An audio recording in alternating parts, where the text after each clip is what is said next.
నమస్కారం. మరి ఈ రోజు అఖిల భారత యాదవ్ మహాసభ తరపున చింకా నారాయణ గారి అధ్యక్షతన మరి వైస్ ప్రెసిడెంట్ రామకృష్ణ గారు అందరు ఇక్కడ హాజరై ఉన్నారు. వైజాగ్ నుండి పైడిరాజు అన్న గారు, మిగతా వాళ్ళంతా హాజరై ఉన్నారు. అఖిల భారత యాదవ్ మహాసభ తరపున మేము కమిటీలు ఏర్పాటు చేస్తా ఉన్నాం. ఆ కమిటీలన్నీ కూడా ప్రత్యేకంగా అన్ని జిల్లాలకు వేస్తా ఉన్నాం, అన్ని నియోజకవర్గాలకు వేస్తా ఉన్నాం.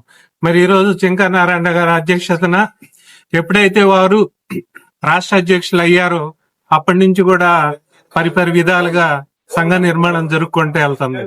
మహాసభ ఎంతో దిగ్విజయంగా ముందుకు పోతా ఉంది.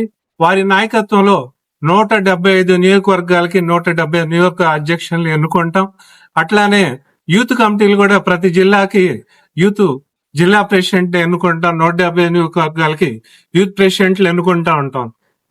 మహాసభ తరపున చెప్పేది ఏంటంటే, యాదవులకి ఎక్కడ ఎలాంటి ఇబ్బంది వచ్చినా అఖిల భారత యాదవ్ సభ ముందు ఉంటుంది.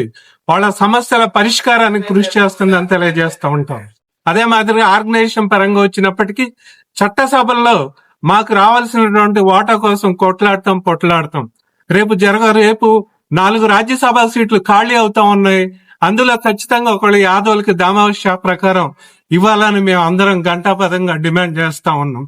రాబోయే రోజుల్లో కూడా రాజకీయ శక్తిగా ఎదిగి అందరికీ మంచి పదవులు అందేలాగా ఏర్పాటు చేస్తాం తెలియజేసుకుంటా ఉన్నాం.